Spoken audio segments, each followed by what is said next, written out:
me see if I can remember that right.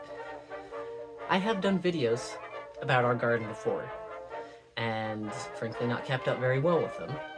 But in the slightly different direction that I want this channel to go, I realized I need to get certain things out of the way just to set the basis on how I am going to talk about any given subject. One big thing to get out of the way is even people who are well-meaning do make assumptions, and over even the last 10 years, I have realized that the way that I choose to look, both combined with the way that I naturally look, gives people a lot of assumptions about what I can and cannot do. I have always said no one is ever just one thing, and you have to actually try really, really hard to make a single personality trait your overall identity. Whoop, just lost half of. But to start mostly at the beginning, let's just say I had a childhood where I was encouraged to do some of the more quaint, cute, and homely things that are associated with a certain gender, because it was assumed that I was going to grow up a certain way, and I would need these skills to provide for my family.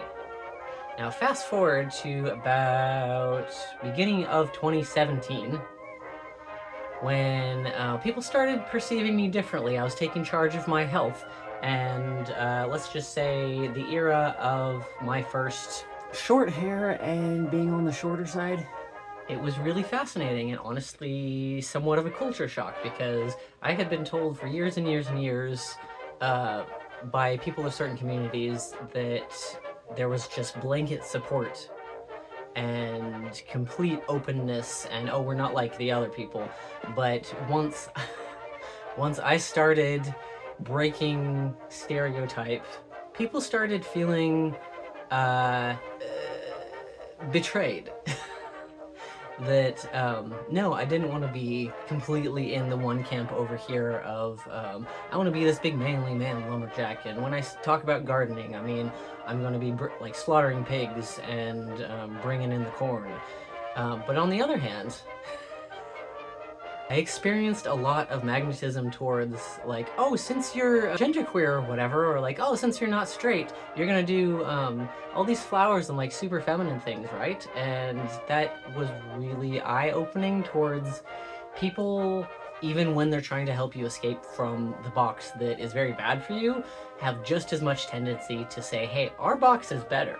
And so, on another axis, I started researching background on what is mostly known as the homesteading community, self-sufficiency off-grid, which in turn overlapped with some of my research on neo-paganism. And some of you will know exactly what I mean by that, but the garden that we're starting is for food. A, because we don't have a lot of money, and B, everyone deserves the chance, the opportunity to grow their own food.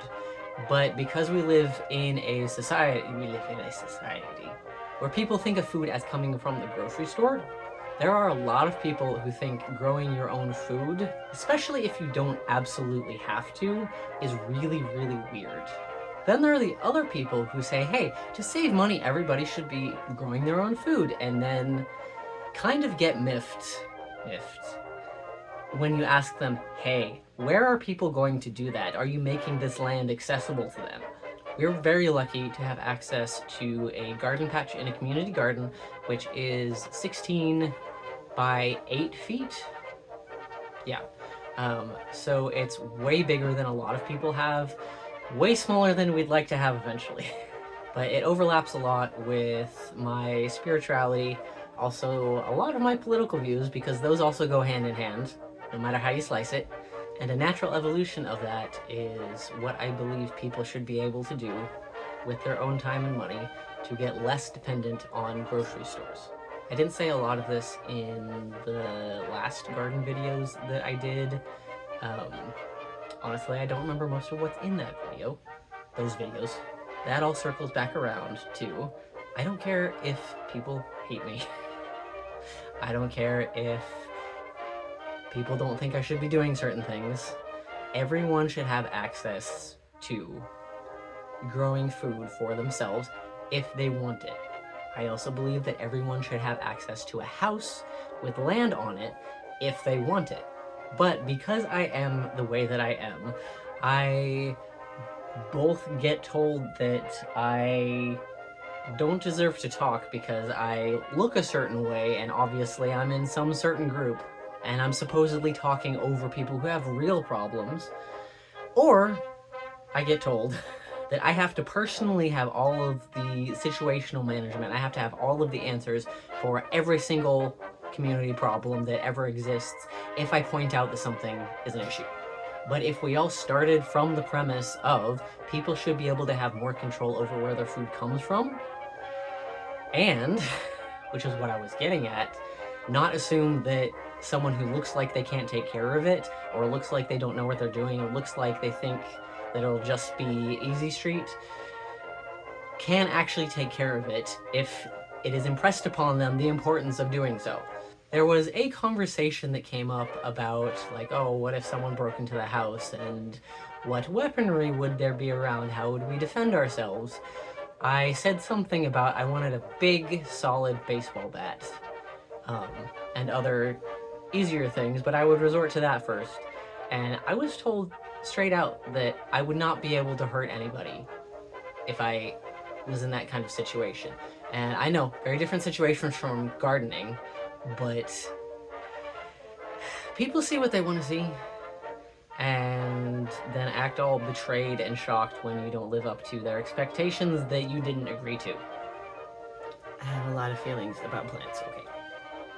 Eventually, I would really like to do more videos on how to start things inside your home, because I know this video is about starting things that will go in the garden, but since we live in an apartment, I would like to do more videos of how to grow things inside, which with as little cost as possible, because yes, I want to show off the garden as it grows up and things change and we put new things in, but I am very aware that not everybody has even 16 by 8. So if there's anything specific that you'd like me to try, I would really like to test it out so that we can combine information and hopefully you can get something going for you. Because I have heard a lot of people talk about everybody should be able to grow their own food, but then it stops there. And my next thought is, okay, are you gonna pay for this space? Are you going to help people get like the grow lights? Are you going to do this, that, and the other thing? Or are you just saying, oh yeah, this should happen, and then stop? That's really dumb. But without further ado, I did take some footage of me putting in some of our first sprouts, and this has reminded me I need to water them today. And we are fortunate to have some clip-on grow lights, which you'll see, and I know there will be some people coming through, depending on what I tag this as, saying, oh, you did that wrong. Well, I have had some very good luck with starting seeds in weird places, which whenever I do videos on starting a garden, indoor or otherwise, I'll try to keep the paganism gardening videos separate, or at least be very clear this is a pagan flavored philosophy, because I know not everybody is into that, and no, I don't think happy thoughts will make your tomatoes grow. But because I am strictly non-evangelical, I don't care if you're pagan. There are things that definitely overlap with more philosophy and practices that are not necessarily of a religious nature that I will always pose as a suggestion. Like, try this, see if it works into your own vibes and your own schedule. Like, it helps you do this, more consistently. And I already said, without further ado, this is gonna be like that.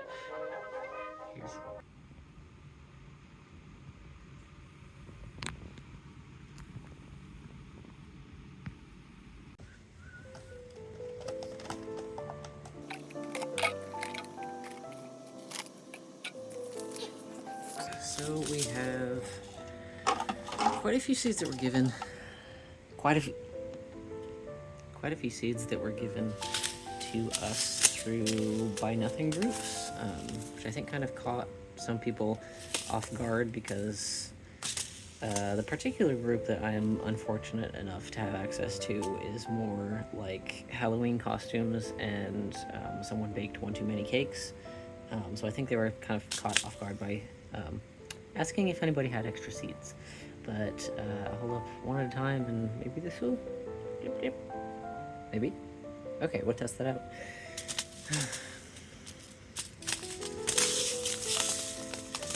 Starting off strong, some of these are actually technically expired. It says sell by like 2022.